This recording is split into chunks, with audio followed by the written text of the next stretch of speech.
Bonjour et bienvenue sur la chaîne YouTube d'Omerta. Omerta, ce sont des reportages vidéo, des documentaires que vous pouvez retrouver sur le site internet www.omertamedia.fr. Aujourd'hui, nous recevons Monsieur Vladimir Fedorovski. Bonjour. Quel plaisir pour moi. Quel plaisir pour moi à votre chaîne. Un plaisir partagé, Monsieur Fedorovski. Alors, avant de commencer, j'aimerais que vous vous présentiez. Ça prendra tellement de temps me présenter, tellement de temps me présenter, parce que dans la réalité, j'ai eu 3 vies. Je suis maintenant écrivain en France d'origine russo-ukrainienne, disons, le plus édité en Europe. Je viens de sortir 56e livre, Napoléon face à la Russie. C'est un livre très important, je vais dire quelques mots sur ça, parce que c'est un livre qui donne des clés historiques sur ça. On va revenir à ça. Mais j'ai eu 3 vies. Pourquoi? Parce que j'ai eu une très longue vie, plus de 20 ans, quand j'étais diplomate. Et je suis très motivé, Merwan, pour venir vous voir. Pourquoi? Parce que dans ma jeunesse, j'étais interprète du Kremlin de la langue arabe. Peut-être vous n'étiez pas né, mais Brejnev, ça vous dit quelque chose. Et j'ai connu tous les dirigeants arabes, grands dirigeants arabes, et j'ai beaucoup d'amis vraiment partout. J'ai une affinité particulière. Vous êtes d'origine algérienne, je crois, mais j'ai une affinité particulière avec l'Algérie. Plus de 20 ans de travail diplomatique avec Saddam Hussein, Kadhafi, Boumediene, Bouteflika. Vous avez été proche de Bouteflika, j'en passe évidemment Abou Abbas, les Palestiniens, mais dans une grande époque. Vous comprenez? Ça vous marque, ça vous marque. Et même, je veux vous dire, le premier souvenir, parce qu'on vit maintenant une crise majeure, etc. Ma première souvenir, c'est la guerre de Kippour. C'était il y a longtemps. Et à l'époque, et vous imaginez, c'est Kissinger qui est venu. J'étais très jeune à l'époque, vraiment très jeune, un peu plus de 20 ans. Et mon premier contact avec, au haut niveau, avec les dirigeants, c'était justement à l'occasion de ça, Kissinger est venu voir Brejnev. Mais Brejnev, vous connaissez Brejnev comme Biden, un peu vieux, etc., gâteux. Brejnev n'était pas du tout ça, c'était un grand dirigeant vigoureux. Et la première fois, Kissinger vient voir et Brejnev, il s'embrassait avec Boumediene, avec le monsieur Rafal, et souvent il s'embrassait sur la bouche. Et je demande à Kissinger, alors, maître, est-ce que c'était difficile? L'autre, il me dit, mais c'était pour la paix. Mais bref, après longue vie, et après j'étais dans le complot, premier vice-diplomate, mais j'étais marqué, vous m'avez vu dans toutes les télés du monde entier, quand j'étais promoteur de la perestroïka. La perestroïka, Gorbatchev, la fin, la construction de nouveau monde, je réfléchis sur ça, parce que quand même la fin était, le résultat était maintenant impitoyable, mais bref, et après, j'étais une deuxième vie, j'étais un court moment, et ça, vous m'avez vu dans toutes les télés du monde entier, avec Kalachnikov, etc. C'était la fin du communisme. J'étais porte-parole des antiputschistes, et j'étais cofondateur d'un des premiers partis démocratiques là-bas, qui s'appelait le Mouvement démocratique. Ça m'a marqué, ça me donne la réflexion. Et après j'ai eu marre, et j'ai commencé ma carrière littéraire. C'est une carrière littéraire absolument réussie parce que vous savez, je suis vendu dans le monde entier, 28 pays. J'ai fait le livre le plus connu dans le monde, 1 million d'exemplaires, c'est le roman de Saint-Pétersbourg, tout le monde l'a lu. Mais maintenant, Napoléon, c'est très important parce que ça donne, vous savez, c'est une longue histoire. Au début, ça ressemble un peu au roman de Saint-Pétersbourg, ça fait l'évasion. Mais derrière ça, il y a une vraie réflexion sur la période actuelle, parce qu'on vit maintenant la période la plus dangereuse de l'histoire de l'Europe, certainement peut-être de l'histoire de l'humanité. On va tout droit vers, à mon sens, la guerre totale. Vous savez, c'est les gens... quand on est arrivé, il y a des choses qui ne marchaient pas, et je dis c'est les amateurs. Je les compare avec les amateurs, justement, parce que je sais que vous devez poser la question, et je suis dans le but. Je tiens à vous dire, très bien. le plus dangereux de l'histoire, et Napoléon, il a beaucoup réfléchi sur les erreurs. Les erreurs. Vous ne faites pas Sissi dans votre excellente chaîne, je tiens à vous dire, mais beaucoup de gens préfèrent nier la réalité, vivre dans l'illusion, raconter des histoires. Et je dois vous dire que Napoléon, il a dit que son erreur, encore il y a longtemps, en 1812, le climat, vous allez me dire de banalité, 30 degrés de froid, la profondeur stratégique russe, il l'a sous-estimé, mais surtout, il disait, je prenais mes désirs pour la réalité. Je vendais l'ours avant de le tuer, Et mentalité des peuples. Et mentalité des peuples, je suis très sensible, puisqu'on est venu de loin. Vous et moi, nous connaissons les gens d'ailleurs, nous connaissons notre propre mentalité. Et peut-être sur ce plan-là, il faut nous écouter, parce que mentalité, il faut les respecter, les autres pays. C'est très intéressant parce que vous comparez, vous traversez un petit peu l'histoire, et ce sont des périodes où la diplomatie avait une importance capitale aussi. Vous avez parlé de toute la période où vous avez côtoyé de hauts dignitaires, de hauts représentants politiques du monde arabe, et la parole des diplomates avait une importance. Est-ce qu'aujourd'hui, la différence, c'est que cette parole n'existe quasiment plus? Oh, vous prêchez un convaincu, vous êtes très bon. C'est la question que je vous pose. Très bon. Encore une fois, vous êtes différent. Pourquoi je viens? Parce que vous êtes différent. Vous posez des vraies questions. Parce que je pense qu'un des dangers de la période actuelle, c'est que vous comprenez, je vais vous dire le grand danger, que la diplomatie est presque tuée. On me dit que c'est comme la guerre froide. Je dis, vous rigolez. Quelle guerre froide? Guerre froide, ça va vous apparaître un rêve. Un rêve. Parce que pendant la guerre froide, il y avait des lignes rouges, il y avait des contacts, il y avait des dirigeants charismatiques. Vous savez, j'ai connu encore Nasser, vous comprenez, tout ça, c'est les gens qui me marquent dans la région, où, vous savez, tout ça, c'est... Boumedienne, il était très intéressant, détrompez-vous, ça. Moi, je me souviens de lui, très rigoureux, etc. Mais au-delà de ça, vous comprenez, la diplomatie était portée au pinacle. Au pire moment, je vous ai raconté la gestion de la guerre de 6 jours, je tiens à vous dire. Vous comprenez, Kissinger, une première leçon de Kissinger. Il m'a donné, vous savez ce qu'il m'a dit? Il ne faut jamais mettre l'adversaire dos au mur. Si vous mettez l'adversaire dos au mur, c'est foutu. Il faut trouver l'équilibre des intérêts, etc. La diplomatie. Vous savez, je suis très sensible que vous avez posé cette question. Je considère que la diplomatie est presque morte aujourd'hui. Et ça, c'est le premier point. Deuxième point, je tiens à vous dire, Merwan, le problème là-dedans, c'est que même pendant les guerres froides, le pire moment de la guerre froide, nous avons toujours gardé les contacts. Moi, j'ai participé, je n'ai pas le temps de vous raconter, j'ai eu des contacts confidentiels essentiels pour cette période. Dans les pires moments, on a gardé le contact, on a gardé l'échange. Aujourd'hui, les contacts sont rompus. Première chose. Deuxième chose, que les gens vendent la peau de l'ours avant de le tuer, et dans la réalité, ils vivent. Je dis à vos collègues souvent, faites attention. Vous vivez, vous êtes devenus presque les gens disent les chaînes d'information, d'autres publics, je voyage beaucoup en France, ils disent les chaînes de désinformation. Pourquoi? Parce que le journalisme est devenu presque la propagande. Et la propagande, c'est très dangereux. Mais en soi, pendant la guerre froide, évidemment, nous avons pratiqué la propagande.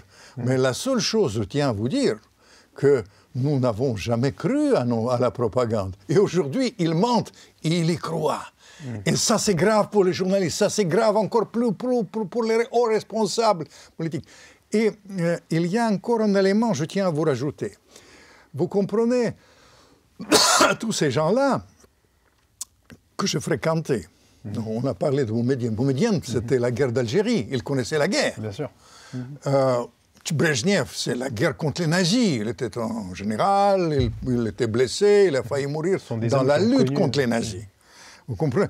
Eisenhower, autrefois. Kennedy. Pourquoi je dis que quand je ne dors pas la nuit, j'allume le discours de Kennedy. Et Kennedy, il disait dans la guerre qui nous attend, il n'y aura pas ni vainqueur ni vaincu. Ni vainqueur ni vaincu, parce que c'est la guerre nucléaire. Bref, ces gens-là, ils connaissaient ils connaissaient la guerre pas dans l'ordinateur. Bien sûr. Ils connaissaient ça physiquement. Et ça, c'est un truc. Et il y a encore une chose qui est gravissime. D'où vient d'ailleurs Napoléon face à la Russie, mon dernier livre. Parce que les gens, vous comprenez, ils sont souvent, dans la réalité, pas seulement compétents, ils sont souvent incultes. Vous savez qu'une fois, de la dernière rencontre avec Kissinger, je lui ai dit, maître, mais c'est pire que la guerre froide, il a dit la propagande, etc., etc. Il faut qu'il relise Tolstoï, je lui dis, pour réfléchir. Et vous savez ce qu'il me répond? Non, il faut qu'il lise. Qu'il lise Tolstoï. Lise Tolstoï. Vous comprenez? Tout ça, c'est le monde qui vit. D'où vient ma motivation? Vous savez, quand je parle, vous savez, je suis quand même poli, il m'invite tout le temps. Je bats tous les records avec mon accent là-bas, chez vos concurrents. Je tiens à vous dire, vous savez, je suis poli, etc., mais je dis qu'il faut, je m'éclipse, et même avec vous. Je ne vais pas vous donner mon sentiment personnel. Je tiens à vous donner les éléments de réflexion. Du concret. Du concret, de réflexion, et non pas de l'opinion. Incontestable. Parce que, vous comprenez, je vais vous dire, pour la crise qu'on vit, je tiens à vous dire, il y a 3 étapes. La première étape, c'était le vertige d'illusion. Vous vous souvenez ce qu'ils vous ont raconté? Cliquez sur vos collègues. Il suffit de cliquer. Tout est sur l'Internet. Cliquez. Poutine dit concert. Les Russes sont nuls. Les Ukrainiens ont gagné la guerre. Etc., etc. Ils ont raconté ça, etc. Et après, la réalité affronte. C'était la première étape, c'était les vertiges d'illusion. Deuxième étape, c'était, si vous me permettez, comme je suis écrivain, le rappel de Balzac. Balzac, les illusions perdues. Parce que vous savez, les Russes avancent, maintenant ils grignotent, ils disent, dans la réalité, ils avancent d'une manière significative. Et troisième étape, et c'est le plus dangereux, c'est ça qu'on vit aujourd'hui, c'est la fuite en avant. Parce qu'il n'y a pas, moi quand je vais vous dire, quand j'étais diplomate, mais même pour vous dire, comme je fais j'ai toujours non seulement plan B, mais plan C. J'ai plusieurs trucs. Et ces gens-là, je vais vous raconter l'histoire. J'ai parlé avec un sénateur américain. J'ai dit, quelle est votre stratégie? Et vous savez ce qu'il m'a répondu? Nous avons la stratégie de météorite. Je dis, météorite, c'est merveilleux. Météorite, merveilleux. C'est-à-dire, météorite, c'est que ça tombe sur la tête de Poutine et il n'y a pas de problème. Météorite. Et je lui ai demandé, et si ce n'est pas météorite, quel est votre plan B? Et ça m'a fait...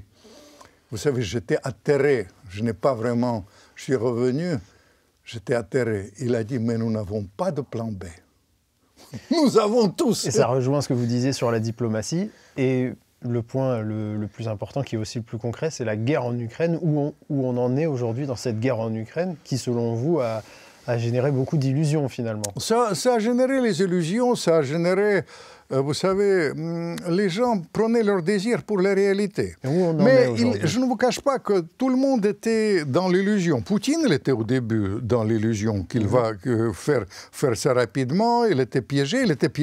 Un jour, je vais raconter, il était piégé royalement par les Américains. Quels étaient les objectifs du Kremlin au départ? Non, au départ, c'est une chose très simple. Vous savez, ça remonte à ma période. Et je tiens à vous désenchanter, pour vous dire la vérité. Et je désenchante, mais je suis obligé de vous dire la vérité. Vous comprenez, dans ma longue vie, j'ai assisté à des promesses qui ont été données par les Américains physiquement à Chesté. Les Américains, après, ils ont nié, mais pas tout le monde. Il y a l'ambassadeur américain maintenant qui confirme, heureusement pour moi, ce que j'ai vu. Les Américains, ils ont promis de ne pas faire bouger l'OTAN du côté de frontières russes et surtout de ne pas toucher à l'Ukraine. Ça, c'était la promesse de l'OTAN. Ils ont complètement menti sur ça. À tel point que le président Clinton, il a osé de dire que ça n'a jamais existé. Mais vous savez, je vais vous dire, moi j'étais copain de ministre des Affaires étrangères à l'époque, il s'appelait Shevardnadze, si vous vous souvenez, sous Gorbatchev, et j'étais physiquement assis. J'ai vu quand Baker, il a promis que l'OTAN ne va pas bouger d'un pouce. Et pour les Russes, ils ont dit ça plusieurs fois, mais le plus connu de déclaration, c'est entré dans les annales diplomatiques, c'était à Munich en 2007. Il a dit, vous savez, si vous bougez du côté de l'Ukraine, pour nous, c'est complètement inacceptable. Pourquoi? Je vais vous dire, la base est complètement physique. C'est la base et du caractère technique même. Vous savez, si vous installez les fusées à la frontière ukrainienne, vous êtes à 5 minutes de Kremlin. Et ça, c'était la base que ça change complètement le côté stratégique. Poutine l'a répété publiquement, il a essayé de trouver l'arrangement avec l'OTAN, les fameux accords de Helsinki, pardon, de Minsk, je veux dire, oui. Helsinki, c'est mon époque, c'est Brezhnev encore. Et bref, ça s'est passé comme ça, la première chose. Après, il était dans le choix impossible dans la réalité. Impossible, soit des... Vous voulez dire que les Occidentaux ont mis au pied du mur la Russie? Poutine, il dit que je n'avais pas de choix. Il n'avait pas de choix, mais il y avait encore, ça c'est amusant pour un écrivain, pour vous décrire, vous comprenez? Je pense que les écrivains, que les Américains, ils ont piégé aussi sur le plan de renseignement Poutine, parce qu'ils connaissaient ces plans. Les Américains affirment qu'il y avait une taupe au Kremlin. Ça, c'est plus douteux, mais je pense qu'ils ont quand même réussi à, vous savez, briser le code du ministère de la Défense. Ils connaissaient très bien comment ça s'est passé, mais au-delà de ça, un jour, je vais raconter, ils ont miroité que la direction militaire ukrainienne va passer de leur côté, que ce sera une opération très courte. Et ça, c'est une erreur d'analyse de Poutine. Ça ne s'est révélé pas si courte que ça. La réaction occidentale a été exubérante avec les sanctions, avec la livraison massive d'armes. Mais vous savez, la première étape, je dis illusion de Poutine, mais il y avait les illusions occidentaux qui ont été, à mon sens, dramatiques. La première illusion, vous connaissez la phrase d'un ministre français qui disait que je vais mettre la Russie à genoux 2 semaines après. Quel genou? Vous comprenez, vous savez, les deux erreurs capitales qu'ils ont sérieusement pensé que l'économie russe va s'écrouler. Vous connaissez très bien les chiffres, 3,8, mais en tout cas, la croissance est là. Mais même au-delà de ça, sur le fond, je vais vous dire, le vrai problème et l'erreur d'analyse occidentale, ce que la Russie a su transformer très vite son complexe militaire industriel. Pourquoi je reviens à Napoléon? Parce que Napoléon, il a utilisé le mot arrogance occidentale face au peuple russe, capacité russe. Et il y avait l'arrogance, il a dit les Russes sont nuls, ils ne peuvent pas transformer leur complexe militaire industriel, ça va s'écrouler, etc.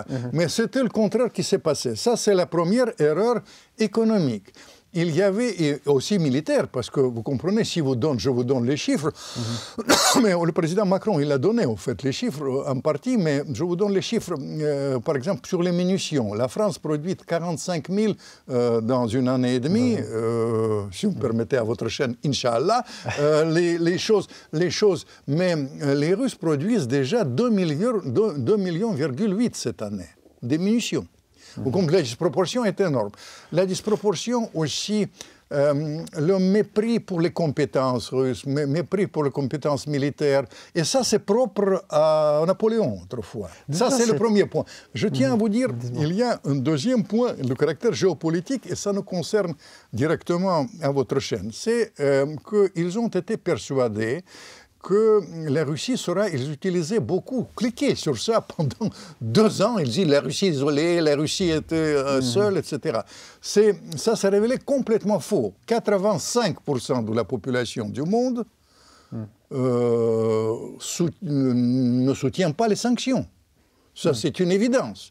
Ils mènent les relations très fructueuses. L'Inde n'a jamais vendu, par exemple, ni acheté aux Russes le pétrole, n'a vendu. Aujourd'hui, l'Inde vend le pétrole russe, il faut le dire, aux Occidentaux. Simplement, elle prend sur la route, plein de choses. Et mais la plus grande erreur géopolitique de ça, je vais vous parler.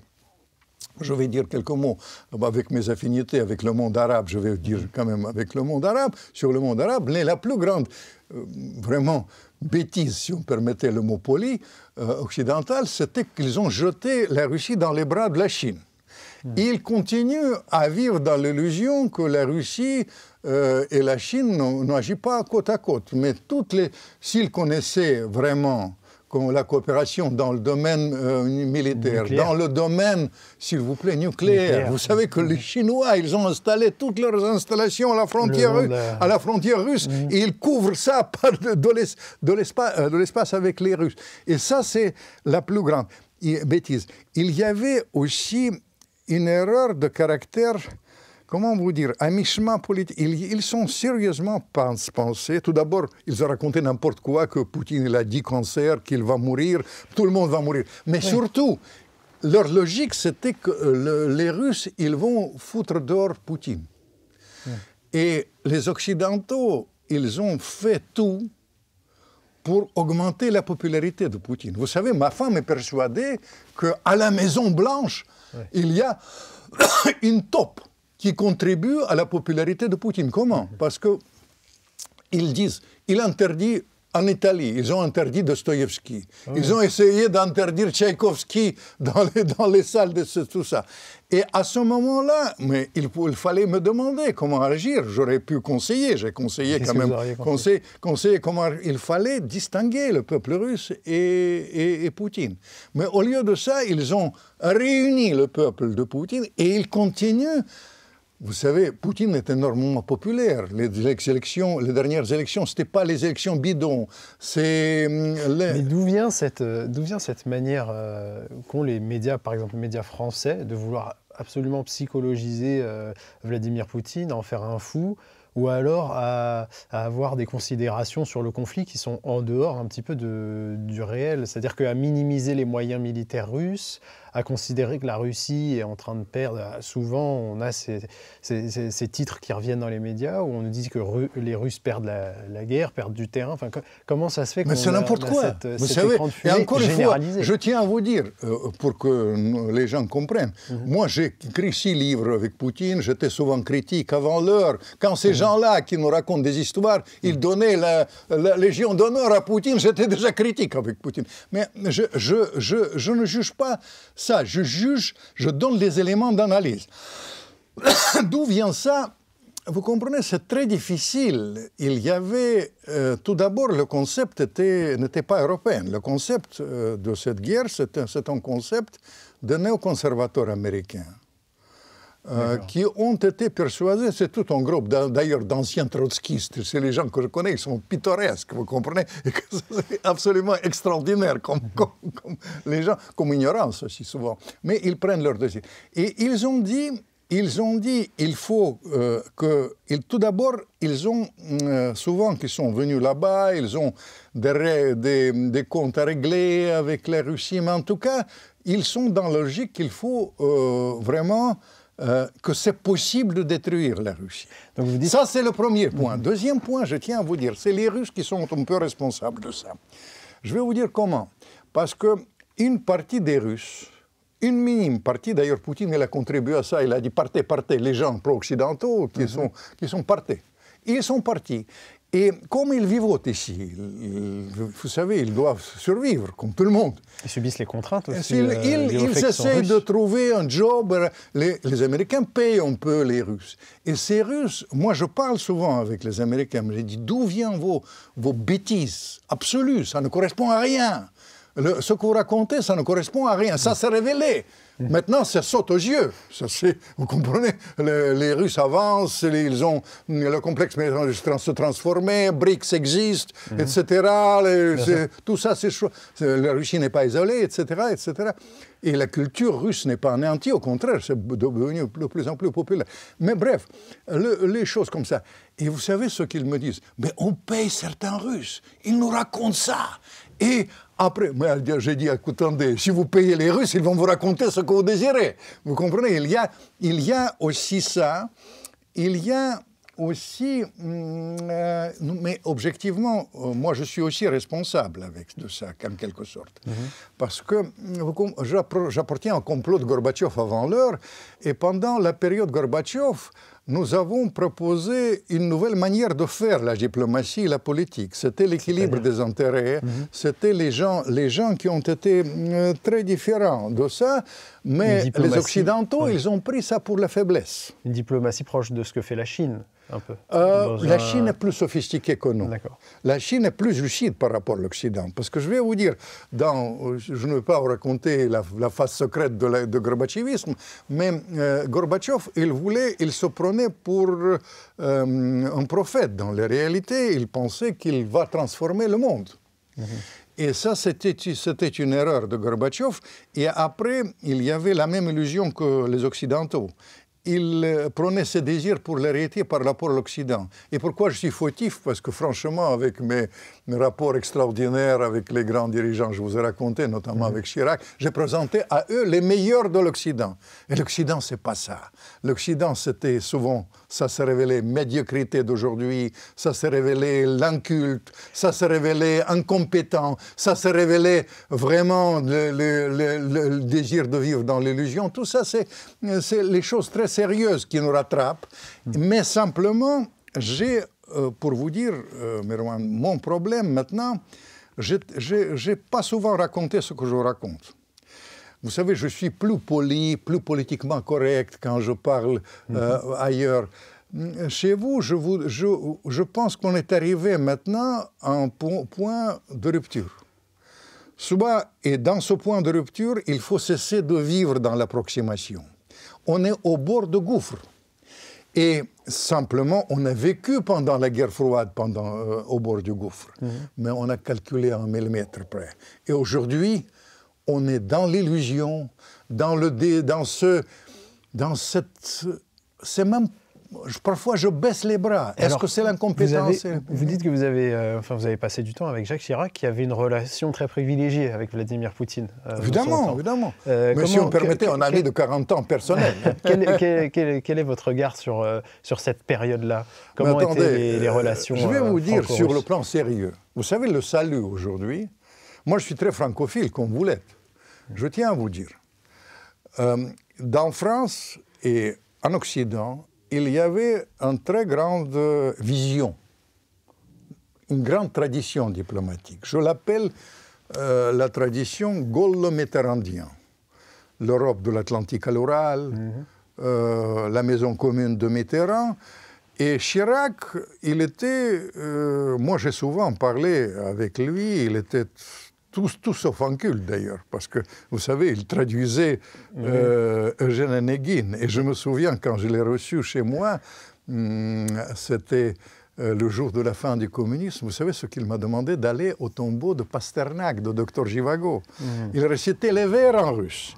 Tout ça, c'était Chirac. Mais au-delà de ça, il était tout à fait dans cette grande tradition. Il me disait souvent que l'Europe, l'avenir de l'Europe, si l'Europe veut être vraiment importante, c'est l'ouverture vers les autres civilisations. Vous connaissez jusqu'à quel point il était ouvert vers le... Mais finalement, pourquoi ne pas revenir à cette affaire extraordinaire et prémonitoire, vous savez, de la guerre en Irak, quand il était quand même sérieux, il a travaillé avec Poutine, avec les Allemands. Pour revenir à ça, il me disait beaucoup que l'avenir de l'Europe, c'est 3 piliers. C'est la technologie allemande, c'est les ressources énormes de la Russie. De la Russie, et c'est la France avec sa tradition diplomatique et avec les choses comme ça. Et moi, je suis persuadé que c'est quelque chose d'important. En plus, à cela, il faut rajouter cette ouverture qui est la mienne, qui est la vôtre, cette ouverture sur l'Orient, sur le Proche-Orient, qui est très important pour moi. Aussi, dans le cas de Chirac, franchement, j'ai vu jusqu'à quel point il est resté populaire dans le monde arabe. Ça compte pour moi, mais c'est un ami profond. Et en France, ça existe. Aujourd'hui, simplement, c'est étouffé. Il y avait une logique dans cela. J'ai commencé à développer ça à propos des néoconservateurs américains parce que le but de l'exercice, détrompez-vous. L'Ukraine, c'est un instrument pour les néoconservateurs américains. Ils construisent. Mais dans la réalité, il y avait les choses primordiales. La chose primordiale, d'ailleurs, ça ne concernait pas la France aussi. En France, ils ont pensé que cette tradition gallo-méditéranéenne, c'est contraire aux intérêts américains. En France. En France. C'est-à-dire, ils voulaient casser aussi ça, à mon sens. Ils me disaient ça, au fin. Parce que vous savez, n'oubliez pas que j'ai une double aussi origine. Mon père était un grand Ukrainien et ma mère était russe. Alors, quand je parle, ils peuvent me parler doublement et parfois, ils me parlent plus ouvertement qu'aux autres. Et deuxième aspect que je tiens à vous dire à ce propos, les néoconservateurs américains, ils voulaient surtout casser toute la possibilité de la prospérité à l'Europe basée sur le pétrole et le gaz russe bon marché et la coopération technologique avec l'Allemagne. Le but de l'exercice, et sur ce plan-là, il ne faut pas se leurrer, ils ont réussi parce que la prospérité de l'Europe est cassée. Elle était aujourd'hui le dindon de la farce, c'est évidemment l'Europe, mais simplement dans l'exercice, et même l'entrée dans l'OTAN, ils vont vous sortir tout de suite que, vous savez, la Finlande et la Suède est entrée dans l'OTAN, mais le problème là-dedans, c'est que si on regarde ça en dehors du nombril de l'Europe, en dehors de l'eurocentrisme, vous allez voir, ça saute aux yeux. Le monde multipolaire est né aujourd'hui. Et ça, c'est absolument certain. La coopération avec la Chine, inévitable, avec l'Inde, avec le monde arabe, le retour de la Russie dans le monde arabe, s'il vous plaît. Tout ça, c'est les choses évidentes. Et je pense que sur ce plan-là, c'est irréversible. Et le résultat de ça, si on évite le pire. Parce que, vous savez, je vais vous dire, l'autre jour, ministre de la Défense allemande, il a dit que la guerre avec la Russie est inévitable dans 5 ans. Il rigole. C'est grave. C'est grave. Pourquoi? Parce que c'est grave doublement. Le personnage était un peu bizarre, parce que vous savez, le but aussi, vous savez, tout ça c'est faussé par une chose que je tiens à vous dire. En France ou ailleurs, les gens pensent en premier lieu à la politique intérieure. Ils ne pensent pas globalement sur le plan stratégique. Ils pensent à la politique intérieure, et la politique intérieure, je ne vous cache pas que ça peut fausser les choses. En l'occurrence, ce monsieur ministre, il pense surtout à prendre la place de Scholz. Oui. Alors, il veut embêter Scholz, il compare Poutine à Hitler, et il dit que la guerre est inévitable. Mais la guerre est inévitable. Mais simplement, quand il parle, avec ma modeste connaissance du Kremlin, je ne suis pas certain qu'il est au courant de quoi il parle. Parce qu'il sait de quoi il parle. Parce que tout d'abord, la guerre se décide maintenant, pas dans 5 ans, mais la guerre va se décider plus rapidement qu'on pensait, puisque les Russes sont réunis énorme force de frappe, etc. Simplement, Poutine, comment... L'Europe est déjà en guerre. L'Europe, oui, bien sûr. Mais s'il pense sérieusement de la guerre, il n'y aura pas d'Allemagne. Vous comprenez, la guerre, c'est la guerre nucléaire. Les premiers qui vont disparaître, c'est les Allemands. Vous comprenez? Toutes ces phrases de caractère propagandiste souvent, de caractère de politique intérieure, nous faussent l'analyse. Oui. Et je crains que dans le contexte actuel, comme ils sont dans l'impasse, comme ils ont commis des erreurs d'analyse majeures, l'impasse, c'est le mot de Zaloujny, ancien chef d'état-major ukrainien, il parle tout le temps de l'impasse. L'impasse, il a raison. Impasse, comme tout le monde est dos au mur, tout le monde est dans l'impasse, je crains qu'il ne se rend pas compte du côté dangereux de la situation. Il y a quelque chose qui ressort de ce que vous dites, qui est très intéressant. Selon vous, l'Europe est un intermédiaire dans une guerre entre les Américains et les Russes, une guerre directe. Donc les Américains envoient les, c'est beaucoup plus grave. Envoient les Européens. C'est beaucoup plus grave que l'Europe. Le problème là-dedans, c'est que les Américains, d'ailleurs, ils ont refilé le bébé à l'Europe. Vous avez remarqué ces derniers temps, quand il se désengage petit à petit, et même, il dit que c'est Trump, non. Même si Trump n'est pas élu, vous savez, de toute manière, ils vont refiler le bébé à l'Europe. Mais l'Europe, pour faire ça, il faut avoir beaucoup de fric. Vous connaissez l'endettement de la France, vous connaissez les problèmes économiques de l'Allemagne. L'Allemagne, il n'y a pas de croissance, c'est beaucoup plus grave. Ça, c'est l'aspect là. Et après, il faut vendre ça à l'opinion publique. Et souvent, mais l'opinion publique, vous demandez, moi j'écris mes livres en Normandie, je parle tout le temps avec les paysans normands, je tiens à vous dire, personne ne veut aller se battre et mourir pour Danzig ou pour l'Ukraine. Je ne connais pas une seule personne. Vous comprenez, tout ça, c'est d'où vient la nécessité d'inventer les personnages. Et encore une fois, Poutine, ça peut être dangereux, ça peut être pas dangereux, mais la seule chose que je tiens à vous dire, il ne faut pas qu'on invente Poutine. Ça, c'est vivre dans l'illusion de personnages qui n'a jamais existé. C'est une chose gravissime, à mon sens, et ça fausse aussi l'analyse. Mais c'est vrai que l'Europe, dans cette affaire, c'est le vrai perdant dans l'affaire, c'est l'Europe, parce qu'une fois, le président français, il dit que la prospérité de l'Europe n'existera plus, et il a raison de le dire, parce que la prospérité de l'Europe, c'est le pétrole bon marché russe, l'énergie russe bon marché, le bon marché, la main-d'œuvre chinoise bon marché, qui n'existe plus, et surtout l'absence des dépenses militaires qui sont devenues maintenant tout à fait exorbitantes et inévitables. Et comment expliquer justement que cette classe politique européenne, les Français en tête, et vous l'avez dit aussi les Allemands, soit autant va-t-en-guerre? Le président français qui parle d'envoyer des troupes au sol, les milliards qui sont envoyés continuellement à l'Ukraine, sous couvert d'un soutien de l'Ukraine face à la barbarie russe. Comment expliquer en même temps aussi le détachement, parce que vous l'avez souligné, les Français ne veulent pas de guerre, les Allemands non plus, les Européens globalement ne veulent pas de guerre avec la Russie. Comment ça se fait que ces élites politiques, elles, sont tournées, ont l'air aussi belliqueuses? Vous savez, je pense qu'il y a une sorte de coupure aujourd'hui entre la réalité des pays et la réalité géopolitique.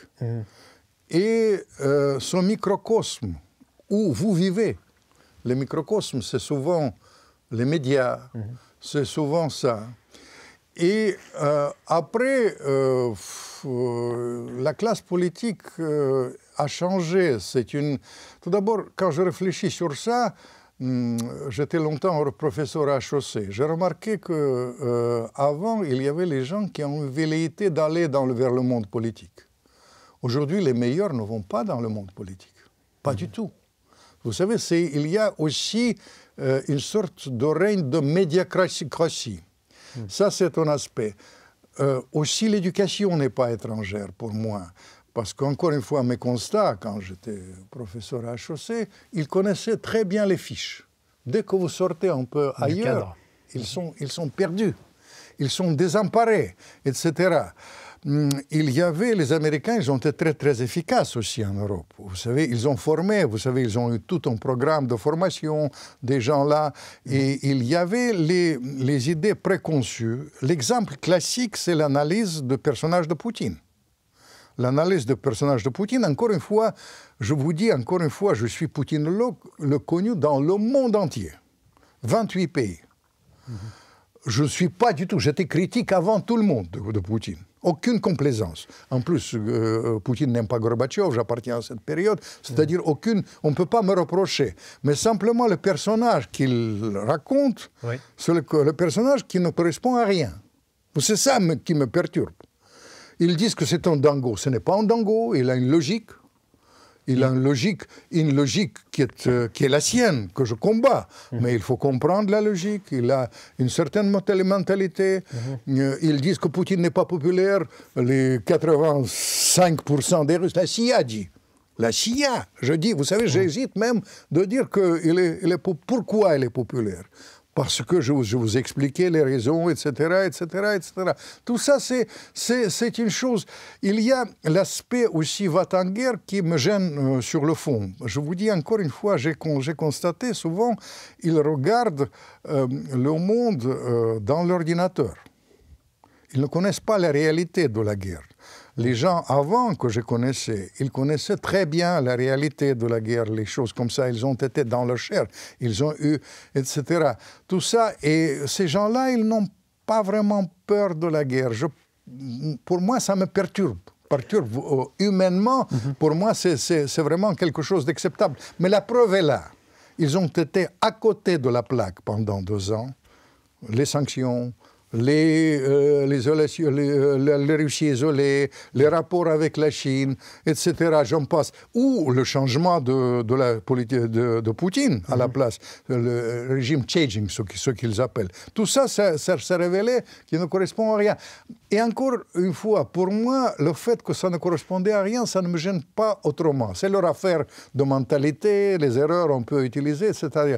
Mais le problème, là, qu'on est maintenant au bord du gouffre, et au bord du gouffre, il faut calculer à 1 millimètre près. Et s'il y a une telle approximation, ça peut nous donner des choses. C'est-à-dire que si vos analyses sont erronées dès le départ, la prise de décision derrière ne correspondra pas du tout à la réalité. C'est aussi l'analyse de l'évolution militaire, l'analyse de l'évolution économique, méconnaissance aussi, mépris parfois pour les autres civilisations. Bien sûr. Il y a l'aspect de mépris. L'interdiction, il fallait vraiment inventer. Je vais vous raconter 2 histoires. Quand ils ont interdit Dostoïevski, le déclenchement, Poutine était en baisse de sondage. Dès qu'ils ont fait ça, il a commencé à monter. Et deuxième aspect, il y avait un type, ancien dirigeant polonais, que je connais en fait, dans l'émission. J'étais avec lui. Il dit qu'il faut, vous savez, diminuer la population de la Russie de 100 millions et scinder la Russie en 5. J'ai dit, mais c'est un agent de Poutine. Et je ne savais pas si bien dire. Parce que les Russes, ils ont pris la séquence, ils ont enlevé ma gueule, puisqu'ils n'aiment pas me montrer trop, et ils ont pris ce dirigeant, Walesa, il s'appelle, ancien président polonais, et ils ont montré ça aux meilleures heures d'écoute à la télévision, tout le temps. Et les sondages en forcément derrière. Vous voyez, les erreurs de ça, il faut être très pointu. Et je pense qu'on est devant le choix. Soit on continue vers l'escalade. Et l'escalade, c'est étape par étape. Tout d'abord, les conseillers secrets. Après, les conseillers visibles. Après, les troupes au sol. Après les troupes au sol, les Russes, ils vont tirer sur ça. Après, les avions. Il n'y a pas de piste. Dans ce cas-là, il faut installer les avions en Pologne ou en Roumanie. Dans ce cas-là, on va vers la guerre mondiale, puisque les Russes répliquent.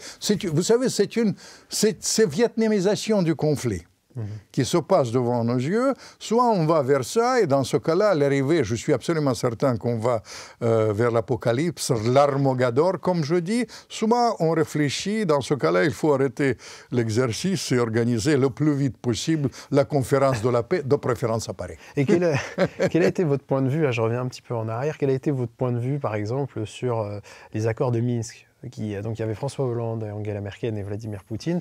Donc il y avait une démarche supposée de vouloir apporter la paix dans le Donbass, de pouvoir y mettre un certain équilibre.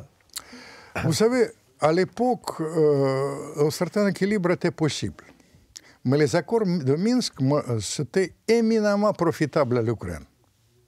c'était les choses, ils ont été, si les accords de l'Ukraine se réalisaient, oui. L'Ukraine aurait été complètement renforcée, il y aura une frontière garantie, etc. Mais il fallait accepter le statut de l'Ukraine, vraiment les choses. Moi, je pense que c'était une erreur qu'on n'a pas appliqué ces accords.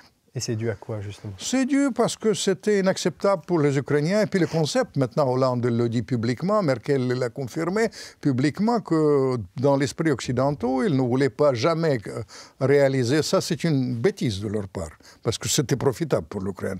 Mais ils voulaient simplement renforcer l'armée ukrainienne dans le futur conflit inévitable avec la Russie. Ils se sont placés déjà dans le conflit inévitable avec la Russie. Et Poutine, à l'époque, il a hésité. Mais le but de l'exercice, vous savez, je suis d'origine ukrainienne, je tiens à vous dire, réellement parlant, on aurait pu trouver l'arrangement déjà après le début du conflit. C'était les accords d'Istanbul qui étaient encore plus importants.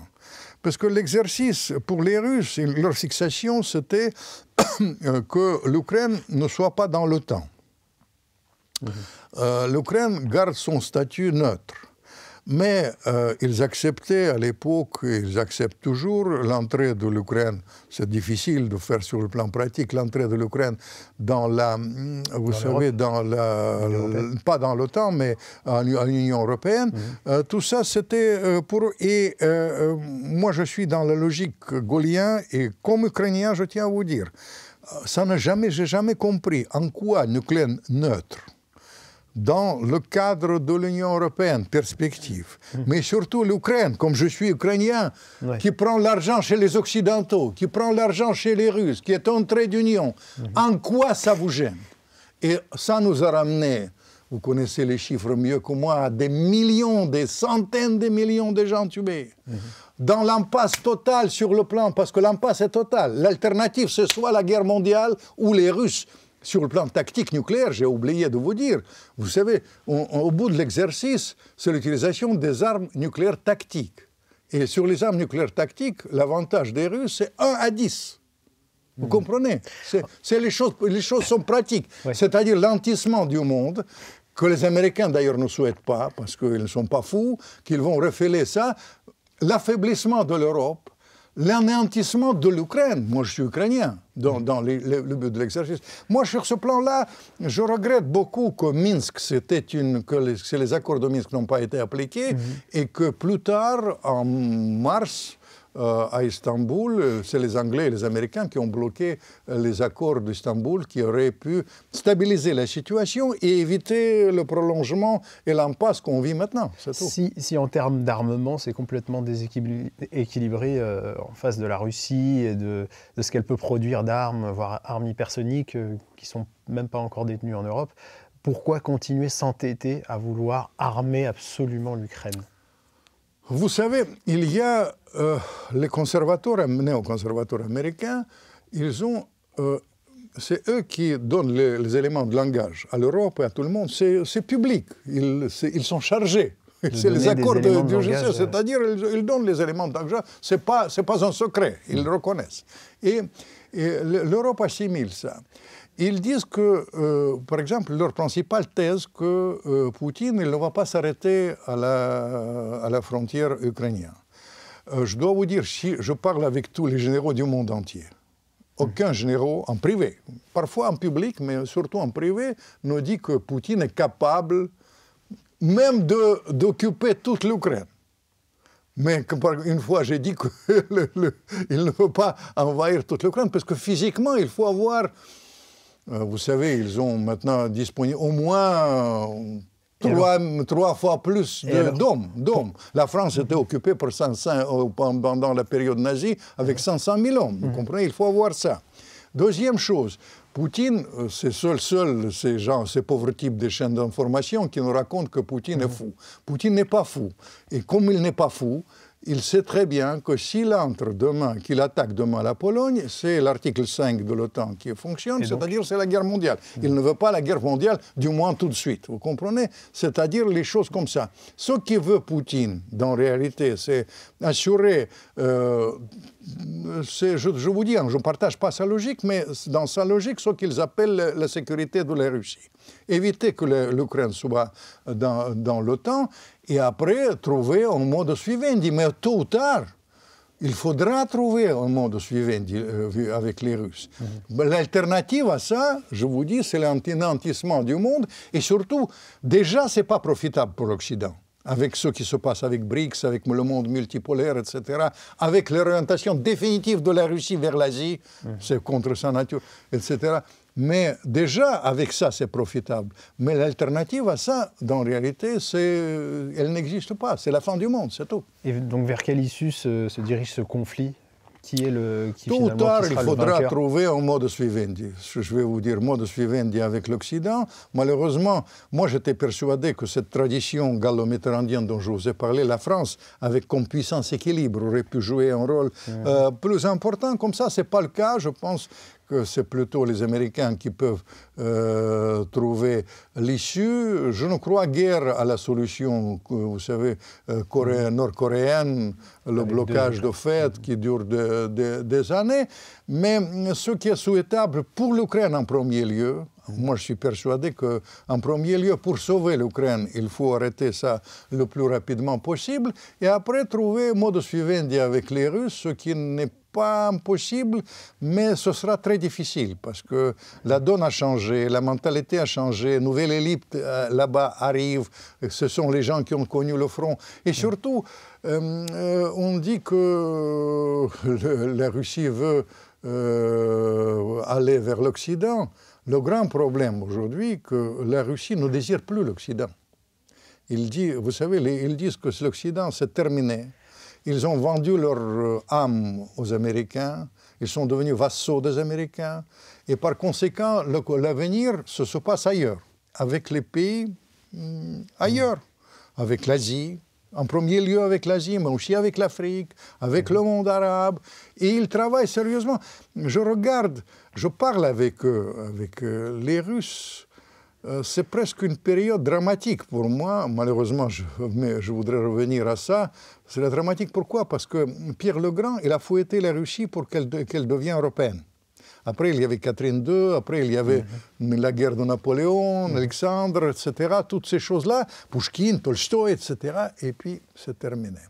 Et je voudrais quand même donner une note d'optimisme à la fin de notre conversation. Je vais vous dire... la Russie était diabolisée à mort, plusieurs fois. Mais peut-être la plus grande diabolisation de la Russie, c'est certainement pas Napoléon, parce qu'il n'y avait pas de haine pendant Pourquoi je publie ce livre? Parce qu'il y avait, pendant la guerre napoléonienne, il n'y avait aucune espèce de haine entre les populations. Mais la haine et la diabolisation de la Russie étaient pires que maintenant. C'est rare que c'est pire, mais c'était après la guerre de Crimée. C'était au milieu du 19e siècle, 51-54. Et à ce moment-là, les Russes, mangeurs d'hommes, évidemment, le pas logique, antichrist, tout le truc, il était raconté, les caricatures, si vous regardez, c'est pire que maintenant. Et après, il y avait un écrivain français, un aristocrate. Il s'appelait Vicomte de Vogüé. C'était un amateur de la chasse à l'ours. Il est allé en Russie chasser à l'ours, et vous savez, les aristocrates, ils se vivent entre eux. Il vivait avec ces aristocrates, on lui a donné quelques noms, il est allé voir ces aristocrates. Qui étaient ces aristocrates? C'était Tolstoï, c'était Tourgueniev. Et il a vu tous ces écrivains, il rentre en France, il publie un livre, je le recommande aussi, ça s'appelle Le roman russe, un énorme best-seller. Et après, il y avait le virement de la situation, il y avait l'alliance franco-russe, il y avait la venue de cette grande tradition culturelle russe avec les ballets russes, Tchaïkovski, Tchaïkovski d'origine ukrainienne comme moi, etc. Gogol, il parle de ça, c'est-à-dire Vous savez, on dit que tout est perdu, que c'est le triomphe de l'amateurisme et de la médiocratie. Et après, rien n'est perdu. Je compte sur ça. Sur l'histoire longue, comme disait le grand historien. C'est justement ce qu'on peut dire, c'est qu'au niveau politique, on a l'impression qu'on a d'un côté des politiques qui voient sur le temps long, à l'Est, et au niveau occidental, qui sont sur un calcul du temps court, à chaque fois. Souvent dans le temps court, mais je ne voudrais pas dire que là-bas, ils ne regardent pas aussi le temps court à l'Est. Il ne faut pas les choses comme ça, mais c'est vrai, je voyage beaucoup, je suis très édité en Chine. Et en Chine, ça me frappe. Parce qu'eux, ils regardent temps long. Ils sont plus... C'est pour ça qu'on conseille d'amis. Parce que parfois, mes amis, où je bats tout le record à la chaîne d'information, ça frôle, comment vous dire, presque le racisme, le mépris pour les autres civilisations. En conseil d'amis, il faut avoir beaucoup de respect pour les civilisations venues, ou pour les gens venus d'ailleurs comme vous et moi, si vous me permettez, mais aussi pour les civilisations d'ailleurs. Et deuxième chose, j'ai souvent parlé de ça avec Chirac. On était d'accord avec un point, parmi d'autres points que nous avons évoqués, que les dirigeants passent. C'est l'écume du jour. Oui. Mais les intérêts nationaux restent. Et une question aussi sur le regard qu'a la Russie et l'intérêt que porte la Russie et aussi la Chine, du coup, sur l'Afrique. Quelle importance revêt l'Afrique pour la Russie ? Vous savez, il y a une grande tradition d'affinité. Je vous dis que les Russes considèrent aujourd'hui que l'Europe a vendu son âme, que le respect des valeurs traditionnelles est nié. En Occident, la famille, toutes ces choses-là, etc. Et ils disent qu'avec l'Afrique, ils ont une très grande tradition de ça. C'est une tradition de la lutte anticoloniale. Moi, j'étais impliqué avec mes rapports avec l'Algérie, notamment. Et quand je parle avec les Algériens, je suis étonné jusqu'à quel point c'est dans le cœur des Algériens. Ça, c'est une chose qui existe bel et bien. Vous savez, le barrage d'Assouane, pour refléter mes contacts avec Nasser, tout ça, c'est quelque chose qui est resté. Ça, c'est le premier point. Deuxième point, il faut dire que je pense que, franchement, les vraies contradictions avec la France, c'est d'ailleurs l'Afrique. Parce qu'en Afrique, il y avait les choses bizarres qui sont passées. Souvent, les thèses officielles, que c'est le complot de Poutine qui entre, etc. Mais Poutine, c'est quelqu'un, j'ai expliqué ça souvent, c'est quelqu'un qui est très... il agit comme un sportif de haut niveau. Il n'est pas boxeur, mais en revanche, c'est un vrai champion dans les arts martiaux, champion de judoka, et il utilise la force ou les erreurs de l'adversaire, surtout la force de l'adversaire, pour remporter. Et je pense qu'il y avait un vide qui était resté en Afrique. Et il y a une nouvelle génération des dirigeants africains qui sont marqués par le passé et sont revenus. Et évidemment, Poutine il exploite les erreurs des autres, banalement, surtout au-delà des choses de la coopération dans le domaine médical, etc. Il y a une coopération dans le domaine très pointu, dans le domaine de sécurité, où les Russes sont très efficaces et ils exploitent évidemment ce facteur-là.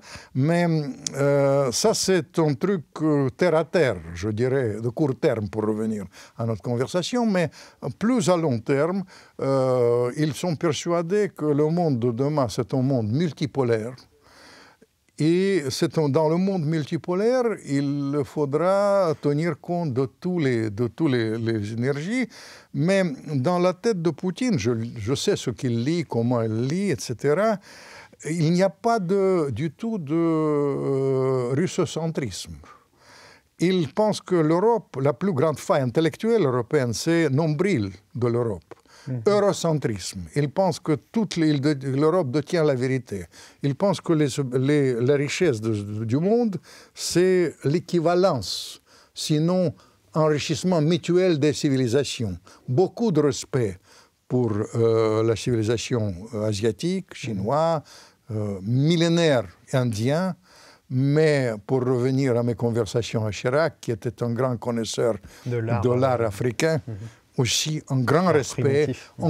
Il n'y a pas de supériorité. Nombril, l'arrogance, la faille intellectuelle de ces gens-là, de l'Occident. Dans la réalité, c'est l'arrogance. D'accord. J'aimerais vous faire réagir sur une interview que Vladimir Poutine a donnée à un journaliste américain, dans laquelle il fait un long passage où il rappelle un petit peu l'histoire de l'Ukraine, de la Russie, et ça a été très critiqué en France par des journalistes en disant bon, il fait du révisionnisme, il revoit l'histoire un petit peu comme il le souhaite. Qu'est-ce que vous en avez pensé? Est-ce que vous pensez que Vladimir Poutine revoit l'histoire pour se donner une certaine légitimité? Vous savez, il y a une certaine vision de l'histoire. Pour dire que c'est le révisionnisme, vous savez, c'est très difficile pour moi de vous dire, comme je suis historien, que Poutine a le monopole du révisionnisme. Vous comprenez? Parce que quand je regarde l'histoire de la Deuxième Guerre mondiale, lisez les manuels de l'histoire américains ou même les français. La place de débarquement et la place de Stalingrad. Comparez ça. Ça, c'est juste ça. Comme c'est sur ce plan-là, vous comprenez, révisionnisme est de votre point de vue, très relatif. Cela dit, en ce qui concerne cette interview, c'était une performance de caractère, je dirais, médiatique, de relations publiques de Poutine, qui a complètement utilisé, parce que l'interview, vous savez, on m'a dit des clics absolument exorbitants. Vous savez, j'ai lu quelque part que c'est 1 milliard de gens qui ont vu cette interview. Proche d'1 milliard. C'est intéressant ce que vous dites, selon vous, donc, entre Stalingrad et le débarquement. Non, moi je suis très francophile, mais vous comprenez, simplement, je ne voudrais pas revenir à des choses pointues, mais je me demande si quelqu'un va se souvenir qui a été le défenseur du côté allemand, quel était le régiment le plus performant du côté allemand au moment du débarquement. C'est ça. Ça, je ne voudrais pas développer, mais un jour que les gens nous regardent, qu'ils se renseignent. Allez-y. Non, je ne vais pas le faire, comme je suis ukrainien de bonne souche. Alors j'aimerais clôturer sur un point et boucler un peu la boucle, parce que vous parliez de Kissinger au début, et vous aviez dit dans une interview que le travail des Américains, donc de Kissinger, c'était quelque part de faire en sorte que la Chine et la Russie ne soient pas trop proches, voire de les éloigner. Est-ce qu'aujourd'hui on n'en est pas là entre l'Europe et la Russie? Est-ce qu'on est encore... Aussi ça. Mais Kissinger, il m'a dit que c'est l'échec de sa vie. Moi, je l'ai vu très peu avant sa mort. Il dit que c'est l'échec de sa vie parce que l'Occident a poussé la Russie dans les bras de la Chine et par conséquent, ce désir d'éloigner ça. Un des exercices des Américains, c'était évidemment de bloquer cette alliance, grande alliance, parce que pour eux, Chirac, par exemple, il était tout à fait conscient, parce que pour les Américains, c'était absolument inacceptable. Et quand je pratiquais ça avec Gorbatchev, je tiens à vous dire, je disais, faites attention, il ne faut pas que ça soit vu comme une opération anti-américaine, c'est juste une opération pour quelque chose, pas contre quelque chose. Mais cela dit, les Américains, ils voulaient absolument bloquer cette perspective de l'alliance, surtout économique, entre l'économie allemande et la Russie. Ils ont bloqué ça, à mon sens, à tout jamais, mais ce sera contre-productif à l'arrivée. Mais comme je crois à la Providence, j'espère bien que la Providence, elle va nous guider vers l'histoire longue et les intérêts bien compris qui sont complémentaires entre la France et la Russie. Eh bien, merci infiniment, Monsieur Fedorovski, pour ce long entretien et riche entretien. Merci, chers spectateurs, de nous avoir suivis une nouvelle fois sur Omerta. À très bientôt.